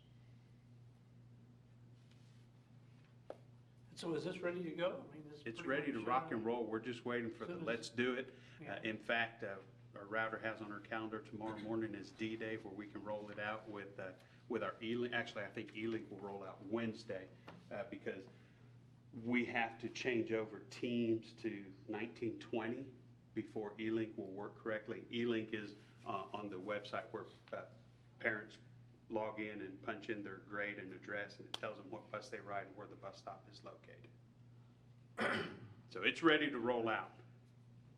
So as I said, we started, I mean, we're not really bringing this to the board as a board. I mean, it's an administrative decision to do it, but we certainly wanted to seek the board's counsel on it and see if we're heading in the right direction. I mean, we see we're reducing cost. We're trying to save time on the bus for students. We've already got parents requesting it out of other. I would assume as a board, you'd probably want to make sure we're going to do our due diligence, make sure we roll this out and everybody knows prior to start school what the changes of that, routes are going to be. And we're certainly going to get out there and work the neighborhoods to say, here are the reduction, here are how these things are changing. Parents are able to find out their routes by looking online. We have some apps that show them where the stops are, and they can do it. So we'll make sure everybody has a good idea of that. And we know there'd be some people that are, as always, when there's some changes, and I'm going to have to maybe, be imposed upon them to move my kid a little farther to the pickup point. But overall, as a district, I think the cost savings we incur from this, the time it brings about, the fact we have less drivers, where we always have problems, we're putting mechanics on buses sometimes to have to fill in the driver shortages. And I think, as Joe said, this is a win-win all around, and the whole funding mechanism, or how we get funded for this has changed a little bit, and so it really kind of works even in our favor of the reduced on some of the mileage on it. So it's just, it is certainly a direction the administration is about to roll out. We just want to make sure you guys are telling us we're moving in the right direction. Looks great. Well, that's right. I mean, and as you pointed out, up against other districts, we spend more money because we're scattered from here to Timbuktu, right? So We are. that's, anything we can do to help that is a good thing. But also, I think communication is key, because every time there's a fumbling around, you can 9 times out of 10 point to communication. So I think, first of the year is pains for everybody, right? Getting going. So I would just say over communicate so everybody hopefully knows what's going on We're into a pretty this. good communication person.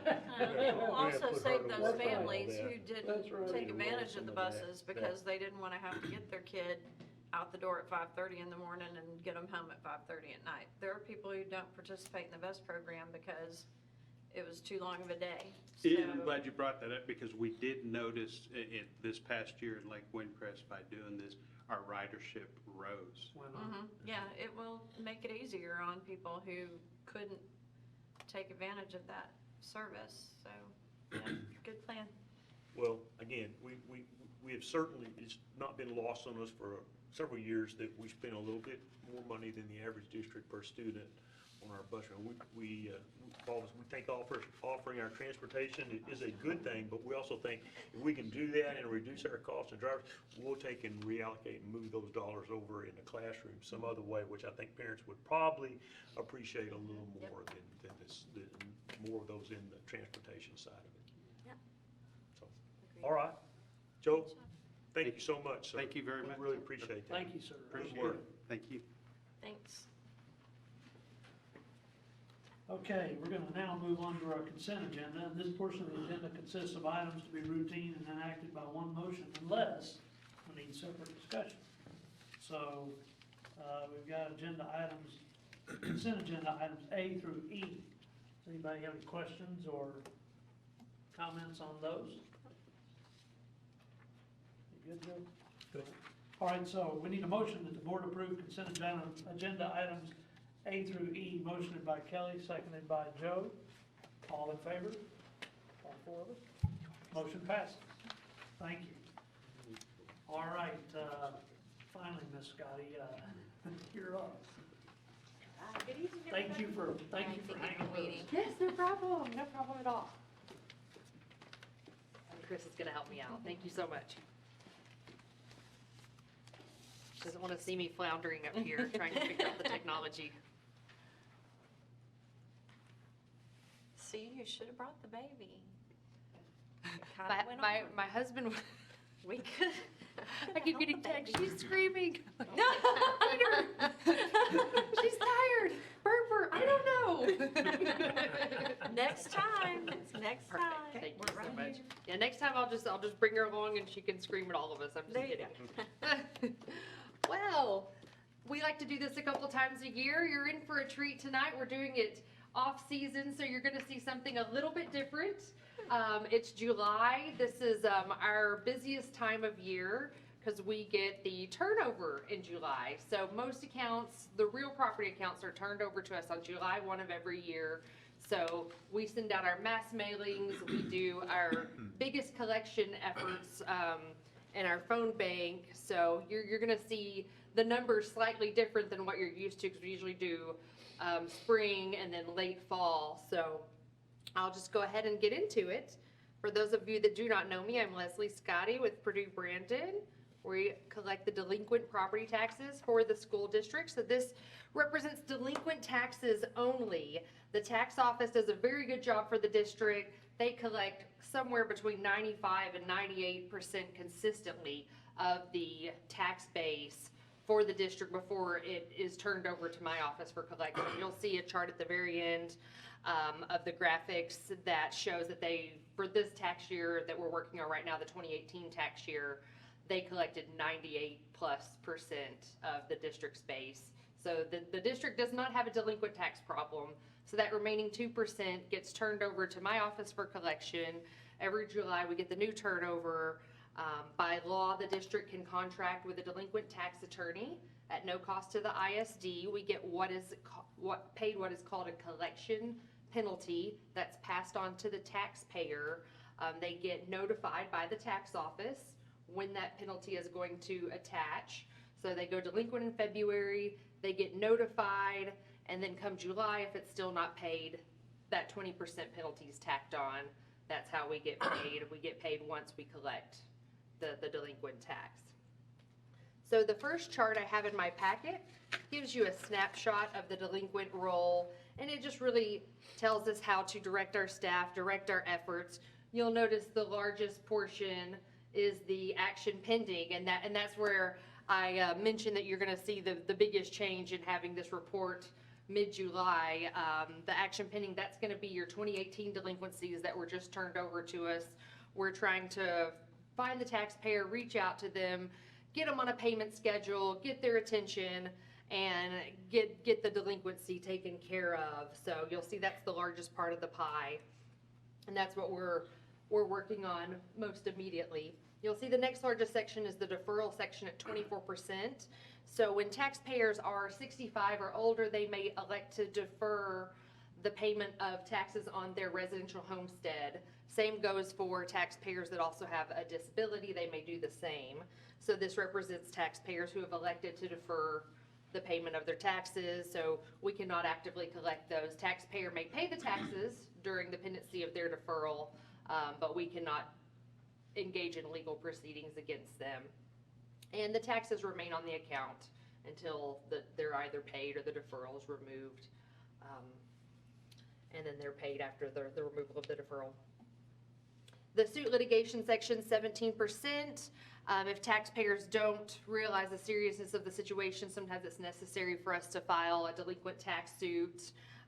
The suit's filed, everybody with an interest in the property is served. They have their day in court. We have a hearing with a judge, and if a judgment is granted, we're able to sell the property on the courthouse steps. That's rarely the case. Usually, I'm sure upwards of 90% of the cases we file, they are resolved in payment or payment agreements. We work very hard to get the taxpayer where they need to be in paying their taxes. So it's not the norm for the properties to actually go through the sale process, certainly not in this district. The next largest section is bad address. This represents taxpayers that have failed to keep a current address with the county appraisal district. So the county appraisal district appraises the property, they put a name on the account, they put an address on the account, and then the tax office pulls data from them to send out the tax bills. So on occasion, taxpayers move, they don't provide a forwarding address to the appraisal district, or they pass away and we don't know who their heirs are, so the bills are going to the wrong address. So when we get those, I mentioned in July we sent out one of our mass mailings. when we get all of the return mail, we work through those, try to ascertain a better address, get a different address on the account, send out a new letter, just really try to get somebody's attention and put a good address on that account so that we can let the taxpayer ultimately know about the delinquency. Chart 2 in your packet is the dollar range chart. It just gives an idea where the dollars are owed. Keep in mind that in the pie, they're not always a single property account. There may be one taxpayer that owns several different properties with delinquencies. So in our system, we lump together accounts that have a common ownership so we can concentrate our collection efforts. Would rather make one phone call versus 5 phone calls on 5 different properties. So keep in mind that if an account is in that 10,000 and up range, it might be a conglomerate of several different, what I'm calling accounts, properties that one person owns. So don't think that 23% are properties that have 10,000 and up worth of taxes. It could be that there's 10 accounts, 10 properties in what I'm calling an account that would represent parts of this pie. Chart number 3 is the tax year chart. So you'll notice, try to get that centered up for you guys, that the largest proportion is 47%. That's the 2018s. That's what just got turned over to us. We're trying to strike while the iron's hot on that. And you'll notice that after 2018, the percentages go down. And the red section, 1992 through 2010, there's actually very, very, very small percentages for each of those years. We just lump them all together so that your eyes can see the slices of the pie. And some of the reasons for some of those older delinquencies could be that the property has an active deferral, and the taxpayers had the taxes deferred for quite some years now. Could also be accounts that have had a bad address or title issues, and we also work with the appraisal district trying to resolve those title issues. On occasion, we find an account where we can't figure out the title work, and we call the appraisal district like, oh, we don't have that mapped, and like, well, we can't foreclose on something that's not mapped, so we try to work with the appraisal district to resolve those issues and identify those accounts. Do they really exist? Should they be on the tax roll? Should they be deleted from the tax roll? On occasion, that does come up. And some of those older delinquencies, that might be the situation. So then we get to the historical collection data. So I show historical collection data from tax year 2013. You'll see that what was turned over to us in the bottom left corner. And we are at 91.91% collected on that. I usually focus on the last 2 years, so we have 2013, 2014, 15. For 16, we're at 84.34% collected of what was initially turned over to us for that tax year. And for tax year 2017, we're at 72.17% collected. And so we've done 1 full year of collections on that 2017. And this is the chart that I mentioned at the beginning that shows what the tax office collected versus what's turned over to my office for collection. So you'll see that the base tax collected was 98.28% and 1.72 was turned over to my office for collection on July 1 of this year. So we work really hard to get that portion collected. The tax office is working really hard for you guys. The district doesn't have a delinquent tax problem. This just kind of puts it all in perspective. We're getting a tiny little piece of the pie to collect. And just as a side note, I know over the last couple of years we've talked a lot about the generator accounts and that there was Supreme Court litigation, and the Supreme Court held that the generators were not taxable at their situs.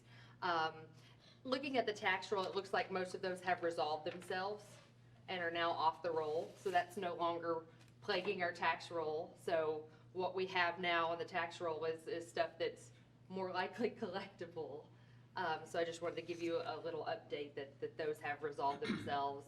Those cases are being dismissed, those accounts are being deleted, and I'm not seeing any up at the top of the tax roll like I had in years past. Does anyone have any questions? I know it's been a long night. I appreciate the opportunity to come and give the report. Thank you. Well done. Absolutely. Always As thank you for usual. your time. That's right, absolutely. Thanks for the Thank you download. very, very Thanks much. for all the work you do. Thank you.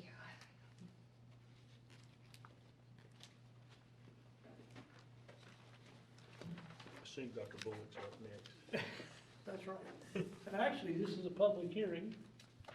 So at this time, we'll be going into a public hearing to consider Magnolia ISD submitting an application to TEA for the optional flexible school day program at Alpha Academy. So Yes, Dr. Bullock, Will he do his presentation first and then we'll have the hearing? that's right. Okay. Right, thank you, Mr. Blizzard, Dr. Stevens, members of the board. This is a first step in applying for an optional flexible school day program through the state, and we want to submit that application on behalf of Alpha Academy and have the optional flexible school day there as an option for our students.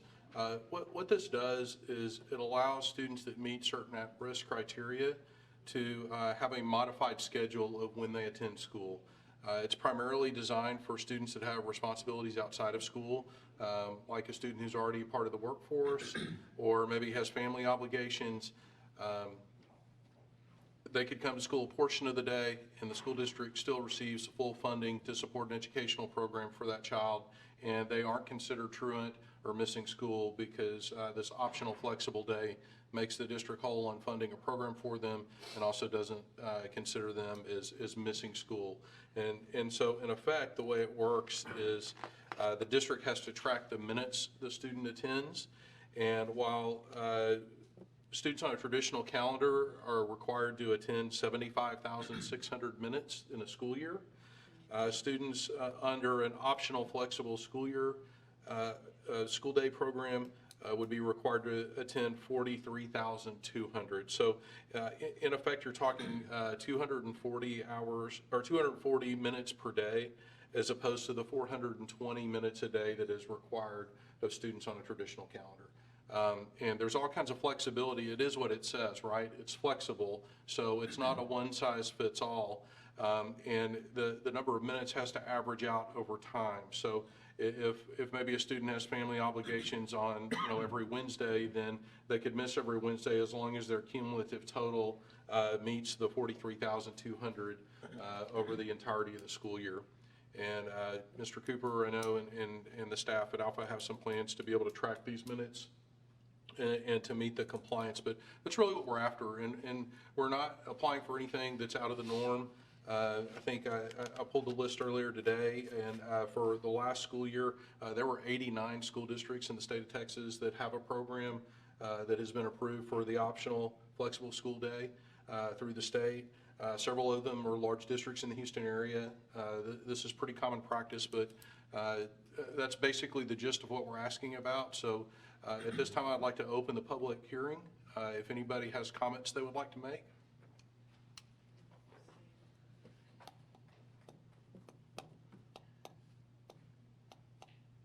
Okay. Hearing none, our public hearing is now closed. The time is 9:25, Okay, thank you.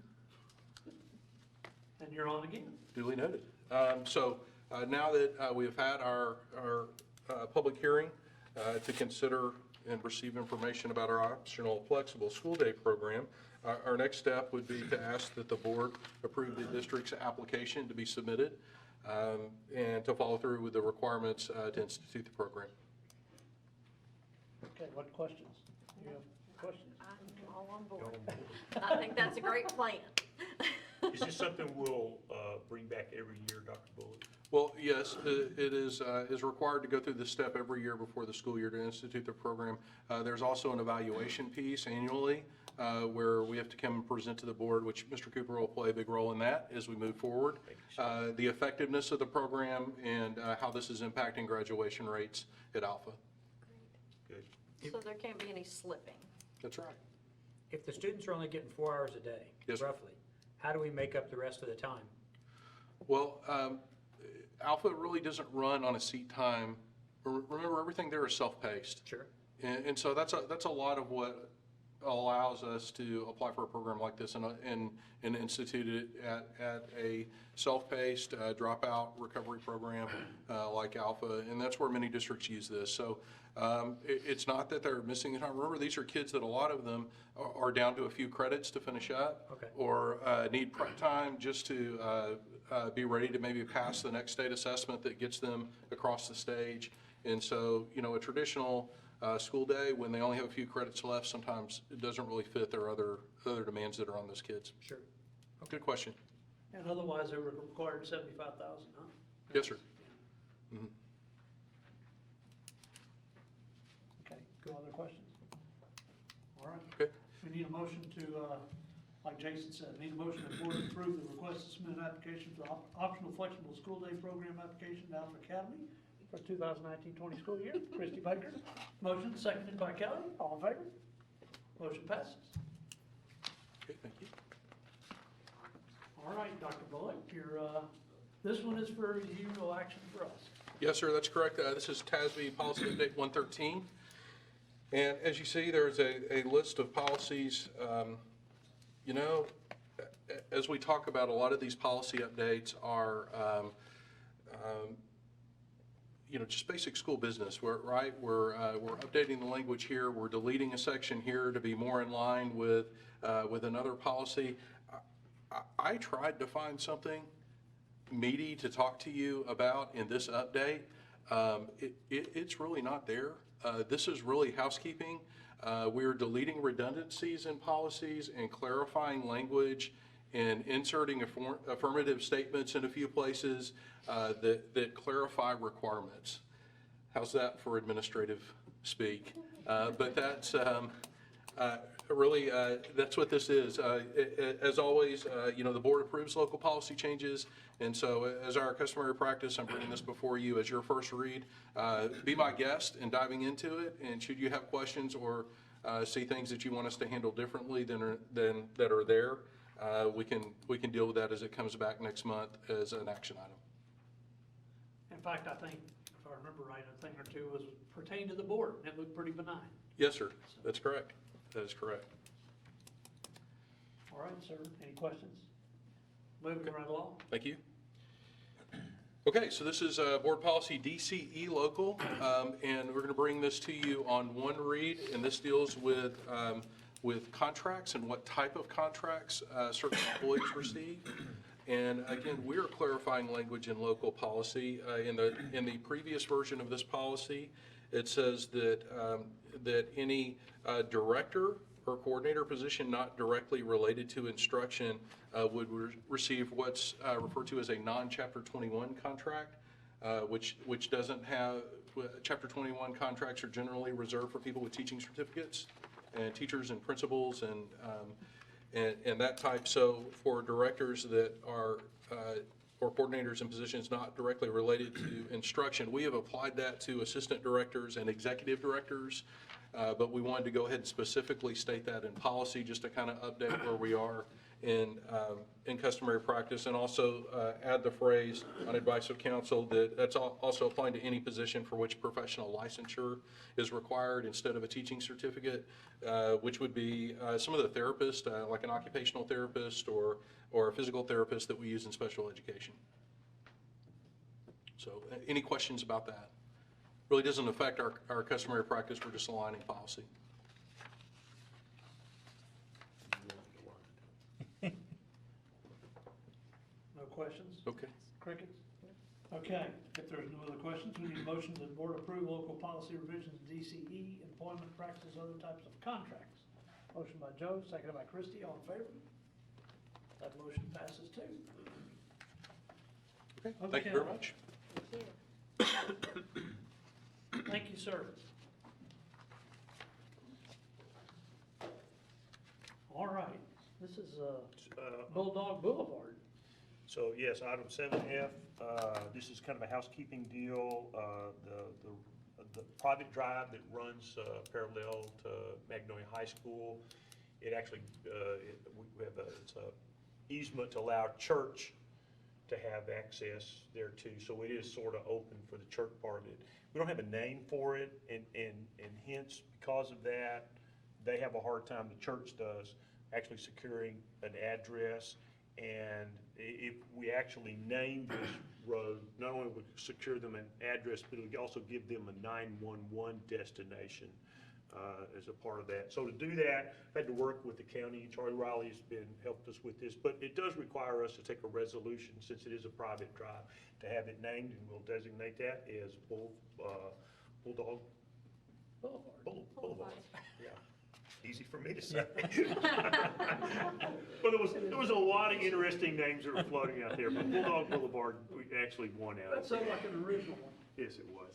So, Okay, I guess I need to read this, but it says Montgomery County Commissioner Precinct 2 office and the adjacent owners located behind the Magnolia High School Ag Barn have requested that the MISD Board of Trustees designate the easternmost private roadway between the high school and the auditorium to be known as Bulldog Boulevard.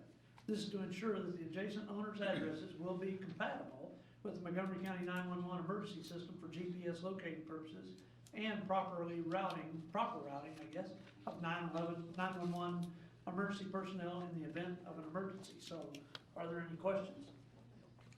Okay.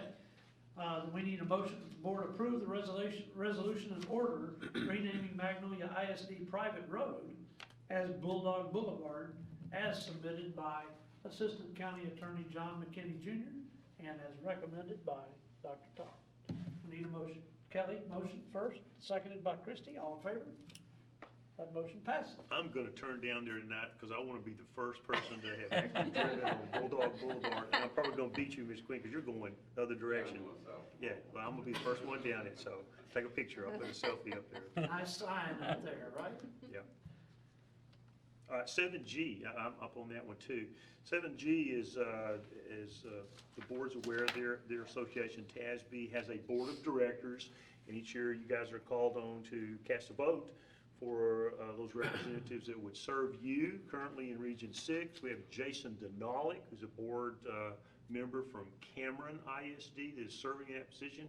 And he's seeking to be renominated again for that position. So it's my recommendation on our board that we reconsider Jason Denalik, again, as our representative for Region 6 to be on the TASB board. And at some point, we start thinking about candidate that might be, because we've got some people here that are, trained as,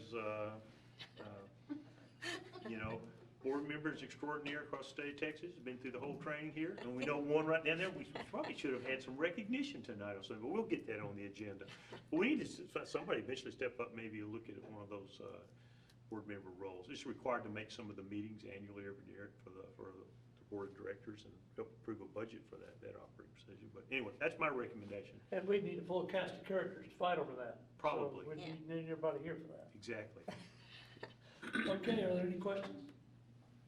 All right, we need a motion that the board approve to endorse Mr. Denalik.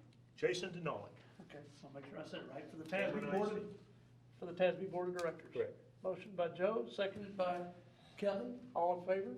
That motion passes. I need your signature before we get away on that too, so, What? for this endorsement, so. Oh, yeah. And I'm still up, item 7H, another resolution, and as the board knows also, we also get a chance to appoint a board member for the Westwood Magnolia Parkway Improvement District. It's a part of the bylaws that you guys get to nominate one member of that board. I think the board's aware of the numerous projects that the Improvement District has done that's benefited our district, including some of the roads, particularly there in front of Ellisor, and probably the bigger one, but even that, is the drainage project behind there that has really saved us a lot of dollars in a kind of an area-wide detention plan, but we didn't have to redo, because it was eroding our retention pond as a result of that, and the Improvement District took care of that and saved the district thousands of dollars in that. But Carl Gerhardt is our representative on that board, and I would like to make the recommendation that you guys continue to nominate him to serve you on the Magnolia Parkway Improvement District. Absolutely. He does a good job. Good man. Good group, all of them are. All right. Maybe Tom Questions? Grayson's a little questionable. We love them all. Any questions? No. All righty, we need a motion that the board approve to appoint Mr. Gerhart to position 4 once again on the Board of Directors of the Westwood Parkway Improvement District. Motion by Christie, seconded by Joe. All in favor? Motion passes. Dr. Morris. Thank you, sir.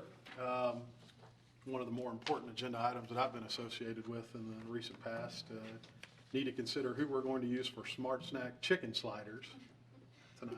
This is very important in my household, I Yeah. just want you to know. You know, Absolutely. it's very important, I'm just saying. Ms. Ollendorf sought RFPs for chicken sliders, and the bad news is we received only one submission. The good news is that was from Chick-fil-A, who we currently use. The second bit of good news is they've committed to the same price that we have in current year of $1.75 per slider. So it is Ms. Ollendorf's recommendation and my recommendation that we approve Chick-fil-A of Magnolia to provide Smart Snack chicken sliders for Magnolia ISD. Say it 3 times, say it. Just saying. I'm gonna Okay, go. fair enough. I have to say I did it first, or he won't let me come home. We got one. Any kind of food item, it's gotta be important. It You know, is. I mean, it's last on the agenda, but it's the most important in our hearts. Well, and I thought of this actually because of, when Joe did his thing about the transportation, you know, more people riding buses because the bus service is better. When the food service is better, more people are eating food. Absolutely. That's right. Increased participation, for sure. Well, that's kinda cool. Is there any questions about the Chick-fil-A? Very happy. Very My daughter's a believer. She just wants samples. I do, I'm wondering where they are. If you present this properly. Give us the they're Chick-fil-A. Okay, I need a motion to approve Chick-fil-A of Magnolia to provide Smart Snack chicken sliders Do you have to say it? It's not that hard. 3 times fast, beginning July 23rd, 2019. Motion by Christie, seconded by Joe. All in favor? Motion passes. Thank you, sir. Yes, Chicken thank you. sandwiches. Just say chicken sandwiches, that's easy. It's it. All right. Okay, at this time, thank you, guys. At this time, the board will now recess to move into closed executive session for the purposes permitted by consult with legal counsel in closed session to receive legal advice. That's not true. Next one. Here we go. Reading the wrong one, sorry. This time, the board will now recess to move into closed executive session for purposes permitted by consultation with attorney pursuant to Texas Government Code 551.071, discussion of purchase, sale, exchange, or value of real property pursuant to Texas Government Code 551.072, and personnel discussion recommendations pursuant to Texas Government Code 551.074. Thank you. It was kinda like a Thank you chicken for slider hanging there. with us that long. Oh, my gosh. Okay, I need a motion that we adjourn this meeting. Kelly motions, seconded by Christie. All in favor? Meeting adjourned. Time is 10:40.